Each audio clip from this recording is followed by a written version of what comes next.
अस्सलाम वालेकुम दोस्तों, की हाल चाल है। मैं थोड़ा बेसबॉल मोहम्मद शाह ते तुसी देख रहे हो अपना यूट्यूब चैनल सुपर टीवी। उम्मीद है कि सारे भरा सारे खैर की तरह होंगे। लुडर मंडी अज आए हैं। बरोज़ बुध वाले दिन मंडी लगती हर बुध महीने 4 दफ़ा। जिला इन्हों का है इस इलाके का बिहाड़ी तो जी डिवीजन होंगी मुल्तान तो लुडन रोड हासिलपुर रोड आ उत्ते लुडन अड्डा हर बुध वाले दिन मंडी लगती है। बहुत ज़बरदस्त मंडी है।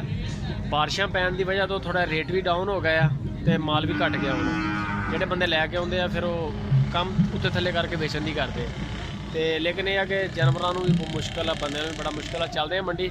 हफीज़ भाई ने साढ़े नाल हफीज़ भाई की हाल इन्हों के कोल हफीज़ भाई उन्होंने कोल होंगे सियाहीवाल तो चोलस्तानी दो कैटागरी का माल होंगे। माशाल्लाह बड़ा खूबसूरत काम कर रहे हैं। ऑनलाइन भी काम कर रहे हैं। इन्हों का नंबर उत्ते चल रहा है। जो किसी भरा माल पास आ जाए इन्हों का तो इन्हों ऑनलाइन कार्गो भी भेज दो तो हर तरह का। अगर इन्हों का फार्म तुम विजिट करना हो फार्म पर भी जा सकते हो। हरूनाबाद इन्हों का फार्म बच्ची घर खलोती है 65 बच्ची घर साहीवाल तो चोलस्तानी सियाहीवाल तो चोलस्तानी दो वैरायटी होंगी।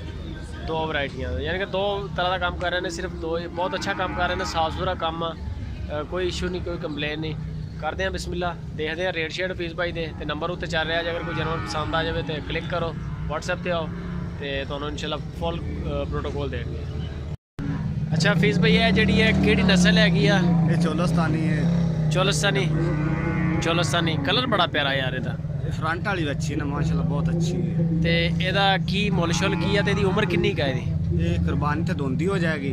2 साल सवा 2 साल उम्र है इस टाइम कितनी देर की हुई यानी कि जी हो जाती दोंदी? 2.5 साल की दोंदी। 2.5 साल 30 महीनों की सही हो गया। तो यदा की मुल शुल? 75,000 रुपया। जबरदस्त हो गया। बच्ची भी माशाल्लाह दाना जेड़ा बंदा कुर्बानी की पसंद करे ਇਹਦੀ ਵੇਲ ਚੈੱਕ ਕਰ ਸਕਦੇ ਹੋ माशाल्लाह। गां बनावे बड़ी प्यारी है, वेल है बहुत अच्छी। फ्रंट वाली बच्ची अपने को फ्रंट वाली बच्ची का की मतलब होंदा? खूबसूरती होंदी जानवर दी। अच्छा अच्छा अच्छा जी हुण वेखा कैसी बच्ची है अपनी को। नहीं कलर भी बड़ा प्यारा मैं कहना माशाल्लाह मसाली जानवर है। ਇਹਦੇ ਤੇ ਕੋਈ ਸ਼ੱਕ ਨਹੀਂ। ਚੱਡਾ ਬੜਾ ਪਿਆਰਾ ਇਹਦਾ। शाह काला थान बड़ी नस्ल वाली बच्चियां ने पर। हाँ अच्छा ਇਹਦਾ ਕੀ ਮੁੱਲ ਕਰ ਰਹੇ हैं परली? 65,000 ਇਹਦੀ ਉਮਰ ਕਿੰਨੀ ਹੈ परली ਦੀ? 2 साल ਦੀ। अच्छा ਇਹ ਜਿਹੜੀ ਹੈਗੀ ਹੈ ਇਹਦੀ ਉਮਰ ਕਿੰਨੀ ਕਾ? ये भी 2 साल सवा 2 साल है। सवा 2 साल सही हो गया। एक नवी का किन्नी महीने हो जाती जाके? बस ढग्गा छड्या जावे ना 2 महीनों ਦੇ ਵਿੱਚ ਕ੍ਰਾਸ ਹੋ ਜਾਂਦੀ ਹੈ। 2 ਮਹੀਨਿਆਂ ਦੇ ਵਿੱਚ ਇਸ ਟਾਈਮ ਸਵਾ 2 ਸਾਲ ਦੀ ਹੈ ਯਾਨੀ ਕਿ 25-26 ਮਹੀਨੇ। ਹਾਂ 26 ਮਹੀਨਿਆਂ ਦੀ ਨਹੀਂ 26 ਮਹੀਨੇ ਨਹੀਂ ਬਣਦੇ 22 ਮਹੀਨੇ 22 ਮਹੀਨੇ ਸਵਾ 2 ਸਾਲ मतलब 24 ਮਹੀਨੇ ਤੇ ਸਿੱਧਾ ਹੀ ਬਣ ਗਏ। ਬਸ ਸਹੀ ਲਾ ਲਾ ਕੋਈ 22-24 ਮਹੀਨੇ ਦੇ ਰਾਉਂਡ ਅਬਾਊਟ ਸਹੀ ਆ ਬਿਲਕੁਲ ਸਹੀ ਹੈ। ਆਈਡੀਆ ਹੁੰਦਾ ਤੁਹਾਡਾ? ਹਾਂਜੀ ਕੋਈ ਮਹੀਨਾ ਅੱਧਾ ਫਰਕ ਹੋਏ ਤਾਂ ਹੋ ਜਾਂਦਾ। ਆਪਾਂ ਕਿਹੜੇ ਸੂਏ ਲੈ ਸਹੀ ਗੱਲ ਹੈ। ਅੱਛਾ ਇਹ ਦੁੱਧ ਨੂੰ ਨਸਲ ਇਹ ਚੰਗੀ ਆ ਜਾਂ ਸਹੀਵਾਲ ਚੰਗੀ ਹੈ? ਇਹ ਦੋਵੇਂ ਨਸਲਾਂ ਹੀ ਚੰਗੀਆਂ ਨੇ। ਇਹ ਰੰਗ ਦੇ ਵਿੱਚ ਆ ਜਾਂਦੀਆਂ ਨੇ, ਉਹ ਲਾਲ ਸੁਰਖਾ ਆ ਜਾਂਦੀਆਂ। ਇਹ ਲਾਲ ਸੁਰਖ ਆ ਜਾਂਦੀਆਂ ਸਹੀ ਹੈ। ਇਹ ਕਲਰ ਚ ਆ ਜਾਂਦੀਆਂ। ਕਲਰ ਦੁੱਧ ਨੂੰ ਇੱਕੋ ਜਿਹੀਆਂ ਹੀ ਆ? ਦੁੱਧ ਨਹੀਂ ਇੱਕੋ ਜੀ। ਇਹ ਸਾਰਾ ਮਾਲ ਆਪਣਾ ਵਾ ਜਿਹੜਾ ਖੜਾ ਸਹੀ ਹੋ ਗਿਆ। ਇਹ ਜਿਹੜੀ ਆਪਾਂ ਜਿਹਦੀ ਗੱਲਬਾਤ ਕੀਤੀ ਇਹਦਾ ਕੀ ਮੁੱਲ ਹੈ ਇਹਦਾ? ਇਹ 70,000 ਦੀ ਹੈਗੀ ਹੈ। ਅਗਲੀ ਇਹ 65,000 ਦੀ ਹੈਗੀ ਹੈ। 65,000 ਦੀ। ਜਿਹੜੀ ਆਹ ਖਲੋਤੀ ਹੈ ਇਹ 60,000 ਦੀ ਹੈਗੀ ਹੈ। ਇਹ 60,000 ਰੁਪਏ ਸਹੀ ਹੋ ਗਿਆ। ਇਹ ਦੋ ਅਗਲੀ ਇਹ ਜਿਹੜੀ ਇੱਕੋ ਕੀਮਤ 60। ਅੱਛਾ ਮਾਸ਼ਾਅੱਲਾ ਇਹਨਾਂ ਦੇ ਚੱਡੇ ਬੜੇ ਪਿਆਰੇ ਹੋਣੀ। ਨਸਲ ਵਾਲੀਆਂ ਨਾ ਪਿਓਰ ਰੋਈ ਦੀਆਂ ਨੇ। ਜਿਹੜੀਆਂ ਫਰੀਜ਼ਨਾਂ ਦੀ ਅਸੀਂ ਵੀਡੀਓ ਬਣਾਉਂਦੇ ਨਾ ਫਰੀਜ਼ਨਾਂ ਲੋਕ ਬਹੁਤ ਪਸੰਦ ਕਰਦੇ ਕਲਰ ਵਾਲਾ ਮਾਲ ਜਿਹੜਾ ਹੁੰਦਾ। ਹਾਂਜੀ ਹਾਂਜੀ ਲੇਕਿਨ ਉਹਨਾਂ ਦੇ ਚੱਡੇ ਨਹੀਂ ਹੁੰਦੇ ਇਦਾਂ ਇਹਨਾਂ ਦੇ ਥੱਲੇ ਮਾਸ਼ਾਅੱਲਾ ਚੱਡੇ ਆ। ਇਹਨਾਂ ਦਾ ਇੱਕ ਹੋਰ ਹੁੰਦਾ ਹੈ ਉਹ ਜਿਹੜੀ ਫਰੀਜ਼ਨਾਂ ਹੁੰਦੀਆਂ ਨੇ ਨਾ ਉਹ ਗਰਮੀ ਨਹੀਂ ਬਰਦਾਸ਼ਤ ਕਰਦੀਆਂ। ਹਾਂ ਇਹਨਾਂ ਕਰਮਾਂ ਵਾਲੀ ਤੋਂ ਧੁੱਪ ਛਾਂ ਇਹਨਾਂ ਨੂੰ ਕੋਈ ਤਲਕ ਨਹੀਂ। ਪੱਠੇ ਦਾ ਕੀ ਸੀਨ ਹੁੰਦਾ ਇਹਨਾਂ ਦਾ? ਪੱਠੇ ਵੀ ਥੋੜਾ ਖਾਣ ਯਾਨੀ ਕਿ ਚੰਗਾ ਖਾਣਾ ਲਾਓ ਤੇ ਬਸ ਵੰਡਾ ਛੰਡਾ ਕੋਈ ਨਹੀਂ ਐਸਾ ਕਰ। ਅੱਛਾ ਮਾੜਾ ਸਾਡੇ ਪੱਠਾ ਤਾਂ ਬਾਹਰ ਛਿੜਦੀਆਂ ਨੇ। ਅੱਛਾ ਨਮਾਸ਼ ਮੋਟ ਮੋਟ ਥੋੜੀ ਪਾ ਤੇ ਲਾਰਾ ਕਰ ਸਹੀ ਹੋ ਗਿਆ। ਯਾਨੀ ਕਿ ਹਲਕਾ ਪੱਠਾ ਵੀ ਖਾ ਜਾਂਦੇ। ਖਾ ਜਾਂਦੇ ਇਹਨਾਂ ਦੇ। ਇਹ ਅਮੀਰ ਮਾਲ ਨਹੀਂ ਹੁੰਦਾ। ਅਮੀਰ मतलब यानी कि नखरा नहीं है? ਨਖਰਾ ਨਹੀਂ ਕਰਦਾ ਗਾ। नखरा नहीं। अच्छा ਮੈਂ ਤਾਂ ਪਾਣੀ ਪੀਣਾ। हाँ हाँ ਇਹਨਾਂ ਦੇ ਇਸੇ ਤਰੀਕੇ ਨਾਲ ਕੰਮ। अच्छा यानी कि पालनियां सौखियां। अच्छा ਇਹਦਾ ਕੀ ਮੁੱਲ ਆ ਜਿਹੜੀ ਆ ਖੂੰਜੇ ਤੇ ਖੜੀ ਆ? ਇਹ ਖੂੰਜੇ ਵਾਲੀ ਦਾ ਕੀ ਮੁੱਲ ਆ?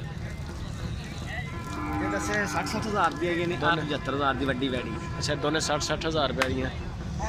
ਵੱਡੀ ਬੱਚੀ ਹੈਗੀ ਹੈ ਦੋਂਦੀ ਵੀ ਹੋ ਗਈ ਹੈ। ਅੱਛਾ ਦੋਂਦੀ ਹੋ ਗਈ ਵਾਲੀ ਹਾਂਜੀ माशाल्लाह।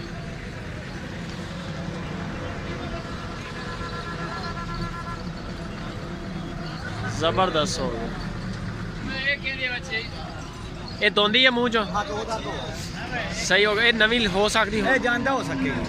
सही हो गया। तो ਇਹਦਾ ਕੀ ਮੁੱਲ ਸ਼ੁਲ ਕਰ? 75,000 75,000 रुपया ਅਸੀਲ ਆ ਬਿਲਕੁਲ। ਹਾਂਜੀ ਹਾਂਜੀ ਮਾਸ਼ਾਅੱਲਾ ਨਸਲ ਵਾਲੀਆਂ ਬੱਚੀਆਂ ਨੇ ਆਪਣੇ ਕੱਦ ਕਾਠ ਚੰਗਾ ਹੈਗਾ ਹਨਾ। ਚੰਗਾ ਕੱਦ ਕਰੇਗੀ ਬੱਚੀ, ਹੋਰ ਬਹੁਤ ਕੱਦ ਕਰੇਗੀ। ਅੱਛਾ ਕੋਈ ਜਾਨਵਰ ਇਦਾਂ ਹੈ ਤੁਹਾਡੇ ਕੋਲ ਯਾਨੀ ਕਿ ਹੁੰਦੇ, ਮੈਂ ਅੱਗੇ ਵੀ ਕਈ ਦਫਾ ਦੇਖੇ ਬੜੇ ਮਾਸ਼ਾਅੱਲਾ ਕੱਦ ਵਾਲੇ ਹੁੰਦੇ ਆ। ਹਾਂਜੀ ਹਾਂਜੀ ਇਹ ਨਸਲਾਂ ਹੀ ਇਦਾਂ ਦੀਆਂ ਯਾਨੀ ਕਿ ਹੱਡ ਪੈਰ ਖੁੱਲੇ। ਜੀ ਜੀ ਇਹ ਦੋ ਸਹੀ ਸਾਈ ਹੈ। ਵਾਲਾ ਅੱਗੇ ਉਹ ਸਾਈ ਵਾਲਾ ਉਹ ਬੱਚੀ ਅੱਛਾ ਇਹ ਆ ਗਈ ਸਿਆਹੀਵਾਲ, ਇਹ ਉਹ ਸਾਈ ਵਾਲੇ ਪਿਓਰ ਸਿਆਹੀਵਾਲ। ਇਹਦਾ ਕੀ ਮੁੱਲ ਕਰ ਰਹੇ ਇਹਨਾਂ ਦੋਵਾਂ ਦਾ? ਇਹ ਜੋੜਾ ਮਿਲੇਗਾ 1,35,000 1,35,000 ਦਾ। ਕੱਲੇ ਕੱਲੇ ਦਾ ਮਤਲਬ ਕਿੰਨੇ ਦਾ? ਉਹ ਜਿਵੇਂ ਮਰਜ਼ੀ ਲਾ ਲਓ। ਅੱਛਾ ਜਿਵੇਂ ਮਰਜ਼ੀ ਯਾਨੀ ਕਿ ਇਹ ਉਹ ਥੋੜੀ ਜਿਹੀ ਵੱਡੀ ਮੇਰਾ ਖਿਆਲ ਨਾ ਉਹ ਜਿਹੜੀ 10,000 2,000 ਵੱਧ ਲਾ ਲੈ ਜਾਂ ਘੱਟ ਲਾ, ਦੋਵੇਂ ਚੀਜ਼ਾਂ ਅੱਛੀਆਂ ਨੇ। ਸਿਆਹੀਵਾਲ ਹੈ ਤੇ ਉਮਰਾਂ ਇਹਨਾਂ ਦੀਆਂ ਕਿੰਨੀਆਂ ਹੈ ਗੱਲਬਾਤ? ਇਹ ਹੈਗੀ ਪੌਣੇ 2 ਸਾਲ।